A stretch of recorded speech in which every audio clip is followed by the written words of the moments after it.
The disturbing truth behind Princess Diana's final request that the royals refused. Princess Diana had a final desperate request, a plea that went straight to the heart of the British monarchy. But this wasn't just any wish. It was a request that shook the very foundations of royal tradition, something that the royal family simply refused to grant. What was it that made Princess Diana, the people's princess, ask for this? And why were her words ignored? Today we're counting down the disturbing truth behind Princess Diana's last request, a request that even decades after her tragic death leaves us questioning the true nature of her relationship with the royals. What were they trying to hide? And why did they stand so firmly against her wish? Was it just a matter of protocol, or something deeper, something they didn't want the world to know? Stick around till the end of this video as we unravel the disturbing truth behind Princess Diana's final request. Number 1. Desire to step away from public life. Princess Diana had always been in the public eye, ever since her engagement to King Charles when she was just 19 years old. But after years of enduring relentless media scrutiny, personal betrayals, and the overwhelming pressures of being a public figure, Princess Diana wanted out. She craved a quieter life, one away from flashing cameras and endless questions.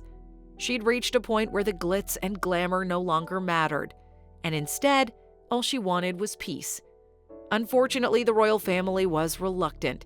They feared that stepping away would diminish the public appeal of the monarchy. Princess Diana's charisma and connection with people around the world were unmatched, and allowing her to retire from public life meant the royals would lose one of their biggest assets. Instead of letting her fade into a simpler private existence, they pressured her to keep appearances, even when her mental health was visibly suffering. This conflict over what she wanted and what they needed was the beginning of many refusals that shaped the rest of her short life. Number 2. Desire for complete independence. After her highly publicized divorce from King Charles, Princess Diana wanted complete independence, not just emotionally, but also financially and personally. For Princess Diana, this meant having the freedom to live life entirely on her own terms, without the constant surveillance of palace aides or the meddling of royal advisors. She wanted to be her own person, make her own choices, and most importantly, live her life without anyone dictating her every move. But for the royal family, this was unthinkable. Letting Princess Diana become completely independent could pose risks. She knew too much about the internal workings of the royal house. The idea of Princess Diana making her own decisions, possibly speaking her truth, or even being beyond their control, terrified them. Despite her requests, the royals kept her tethered to certain protocols and obligations. True independence was denied to her, leaving Princess Diana caught between her desire to break free and the unyielding grip of the monarchy. Number 3. Break with tradition. Princess Diana was never a fan of the royal family's strict traditions, especially when it came to raising her children, Prince William and Prince Harry. She wanted them to experience life more like normal children, to have a taste of what life was like beyond the palace walls. This meant taking them to amusement parks, having meals at McDonald's, and even allowing them to wear casual clothing. Princess Diana's wish was to raise her sons as human beings first and royals second. However, the royal family resisted this idea. They'd been brought up under the very formal, structured umbrella of royal upbringing, and they believed it was the only way to prepare William, who would one day be king, and Harry for their future roles. Princess Diana's attempts to break away from this outdated tradition made her appear as if she was undermining the monarchy's established ways, which caused friction. Even though Princess Diana managed to carve out some semblance of normalcy for her sons, her request for a truly different upbringing was something the royals simply couldn't endorse. Number 4. Security measures. As her relationship with King Charles soured and after the divorce was finalized, Princess Diana felt increasingly vulnerable. She'd been receiving disturbing letters, had intense encounters with the press, and was often followed wherever she went. She asked for increased security, believing that her life was in danger, but her requests were refused. Instead, her security detail was significantly reduced after the divorce. The royal family perhaps saw her as no longer their responsibility, especially after she was stripped of her HRH title. This left Princess Diana with limited protection at a time when she was under intense media scrutiny. Many believed that this denial of security was a tragic decision that left her open to the dangers that eventually led to her death. She felt exposed, unprotected, and it made her increasingly anxious about her safety. The lack of security is something that's haunted many people when reflecting on the events that unfolded in Paris in 1997. Number 5. Media protection. The media was relentless when it came to Princess Diana. She was possibly the most photographed woman in the world, and the paparazzi hounded her every move. Princess Diana had pleaded with the royal family to offer her some sort of protection from the invasive media. She wanted stricter regulations and hoped for support in creating boundaries that would allow her to live more peacefully. Unfortunately, her requests fell on deaf ears. The royal family had always been somewhat disconnected from the media circus surrounding Princess Diana. They didn't fully understand the sheer intensity of it, and some say they felt her popularity was an asset that they could capitalize on. Princess Diana's vulnerability to the press and the lack of royal intervention left her to fend for herself, leading to dangerous chases and, ultimately, that fatal night in Paris. Had her request for media protection been taken more seriously, it's possible her story might have ended very differently. Number 6. Desire to move abroad. One of Princess Diana's boldest requests was her wish to move abroad. She reportedly wanted to leave the UK and start a new life in either the United States or France, somewhere where she could escape the intense media scrutiny and the constant shadow of the royal family. She dreamed of living in peace, perhaps with her children, and finding a new path beyond the confines of royalty. The idea of her relocating was met with outright disapproval by the royal family. They feared what it would mean for their image, especially as she was still the mother of the future king. Moving abroad would mean less control over her, less influence on her life, and potentially opening the doors for her to make her own public statements without any royal oversight. The idea of Princess Diana living freely in a foreign country, pursuing her own goals, and forming new alliances was something the royals were not prepared to accept. Number 7. Continued use of Kensington Palace. After her divorce, Princess Diana was allowed to remain at Kensington Palace, but it wasn't without strings attached. She wanted to stay in the palace that she'd called home for years, the palace where she'd raised her children. But staying at Kensington Palace came with restrictions, rules about who she could have visit, the events she could host, and what she could do with her space. The royal family didn't want her residence to become the base of operations for anything that might be seen as controversial, or worse, that might shine an unfavorable light on the monarchy. Princess Diana's freedom within her own home was limited, and every aspect of her living arrangement was under scrutiny. It was a subtle way to maintain control over her even after the divorce. Kensington Palace, which should have been her sanctuary, instead became another place where Princess Diana felt the presence of the institution she was trying so hard to leave behind. Number 8. Marriage to Dodi Al-Fayed. The summer of 1997 saw Princess Diana embark on a highly publicized relationship with Dodi Al-Fayed, the son of Egyptian billionaire Mohammed Al-Fayed. Reports suggest that Princess Diana and Dodi were getting serious, with some even speculating that marriage was on the cards. This was seen as a significant issue for the royal family. Dodi came from a background that didn't align with the royal family's expectations. The prospect of Princess Diana, the mother of the future king, marrying someone from outside traditional European aristocracy, or someone with ties that might complicate the royal family's public image, was unacceptable. The relationship was reportedly frowned upon, and it's said that Princess Diana faced immense pressure to end things with Dodi. This aspect of her life became a battleground between her quest for personal happiness and the institution's desire to preserve its carefully crafted image. Number 9. Custody of her sons. Princess Diana's world revolved around her children, Prince William and Prince Harry. After her divorce, she wanted to ensure that she could spend as much time with them as possible, taking an active role in their upbringing. However, custody was something that was never fully in her control. As heirs to the throne, Prince William and Prince Harry's schedules were mostly dictated by royal protocols. Princess Diana had to share custody with King Charles, and ultimately, it was the crown that had the final say in their upbringing. She often felt like she had to fight for moments with her own children, with her time being restricted by royal engagements and responsibilities. Princess Diana wanted more freedom to raise them in a way she felt was best, filled with love, emotional openness, and genuine experiences. This clash over custody left her feeling powerless, unable to give her sons the normal life she deeply wished for them. Number 10. Freedom to choose relationships. One of Princess Diana's biggest wishes after the divorce was to have the freedom to choose who she loved without the constraints of royal expectations.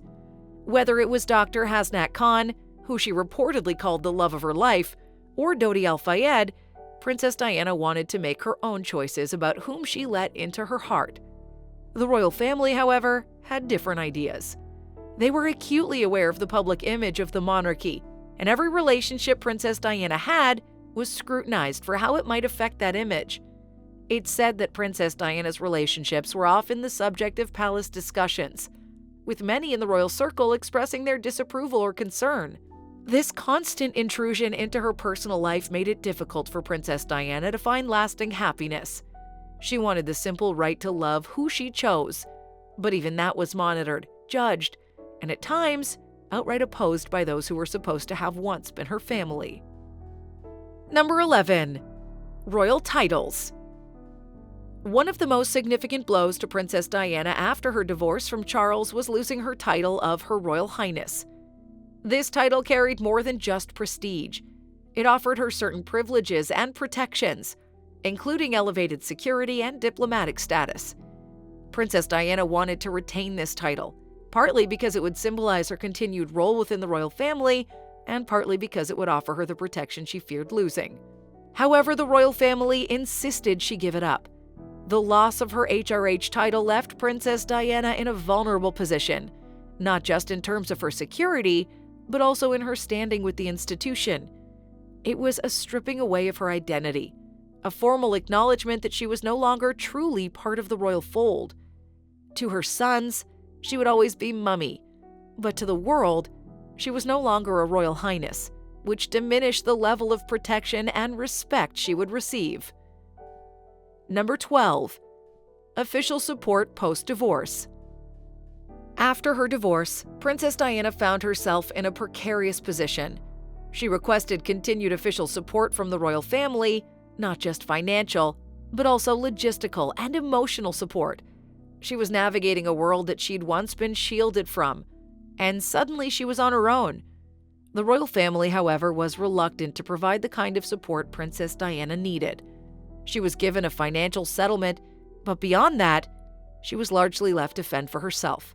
Without the royal apparatus behind her, Princess Diana found herself having to arrange her own security, navigate the complex world of public life without the backing she once had, and find her own path in a way that she'd never had to do before. This lack of official support left her feeling isolated and exposed, and many believe that this played a significant role in the challenges she faced during the final years of her life. Number 13. Involvement in charities. Princess Diana was known for her extensive charity work, from shaking hands with AIDS patients to her campaign against landmines. She wanted to continue her involvement in these causes, even after her divorce. But there were tensions over this, as the royal family preferred to control the types of causes that were associated with the monarchy. Princess Diana's high-profile humanitarian work often overshadowed other members of the royal family, and there were concerns about her using her popularity in ways that might diverge from the official royal stance. She wanted to continue to champion causes that mattered deeply to her, like the plight of those affected by landmines. But without the full backing of the royal family, her efforts sometimes faced obstacles.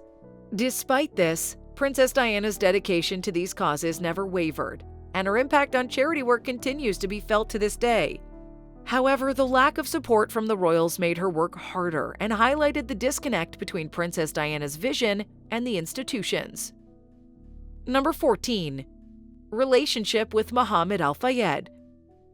Princess Diana's association with Mohammed Al Fayed, Dodi's father, was another point of contention with the royal family. Mohammed Al Fayed was not the kind of person the royals wanted associated with their institution. He was a self-made billionaire, outspoken and controversial, and his background didn't align with the traditional values that the monarchy liked to project. Princess Diana wanted to make her own choices about who she spent time with and who she trusted, but the royals made it clear that they disapproved of her ties to the Al Fayed family. Despite their disapproval, Princess Diana maintained her relationship with Mohammed and Dodi, wanting the freedom to form her own friendships and relationships without interference. This was yet another example of the divide between Princess Diana's desire for autonomy and the royal family's desire to control the narrative. It's possible that this relationship and the disapproval it garnered only pushed Princess Diana further away from the institution. Number 15. Living arrangements post-divorce. After her divorce from King Charles, Princess Diana wanted more flexibility in her living arrangements. She loved Kensington Palace, but she also wanted the freedom to stay elsewhere, perhaps abroad or in a different part of the UK. The royal family, however, had other ideas. They wanted to keep her in a place where they could maintain some level of oversight. Princess Diana's living arrangements became a way to control her, to ensure that she was still somewhat within the confines of royal influence. The restrictions on her living arrangements made it difficult for her to truly break away and live the independent life she craved. Kensington Palace, while beautiful, felt like a gilded cage, a place where she was still under watch, still within the grasp of the very institution she tried to escape. The lack of flexibility in her living arrangements was just one more way the royals denied Princess Diana the freedom she desperately wanted.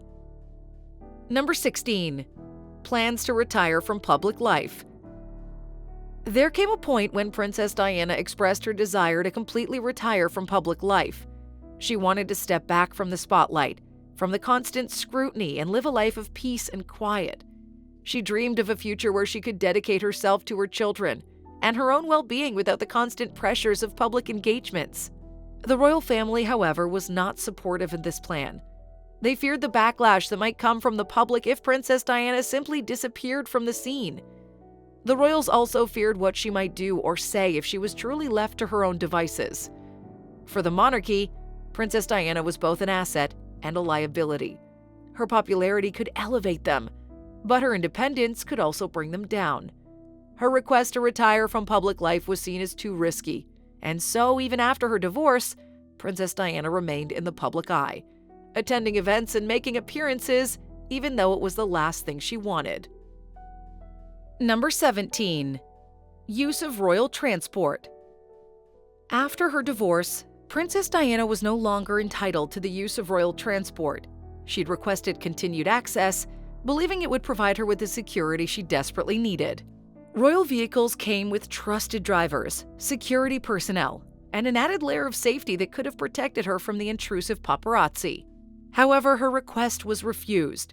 She was no longer an official member of the royal family, and with that loss came the loss of certain privileges. This refusal meant that Princess Diana had to rely on her own arrangements, which led to her often being driven by individuals without the same level of training or security awareness as royal chauffeurs. On the night of her death, she was in a car driven by someone who was not experienced in dealing with the kinds of pressure and danger that Princess Diana was facing. The lack of access to royal transport was a small decision that had tragic consequences, highlighting just how vulnerable Princess Diana had become. Number 18. Desire to live a non-royal life. Princess Diana's ultimate dream was to live a non-royal life.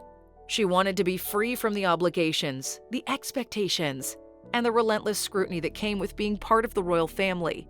She often talked about moving somewhere remote, where she could live quietly and raise her children without the constant attention. The royals, however, were not in favor of this.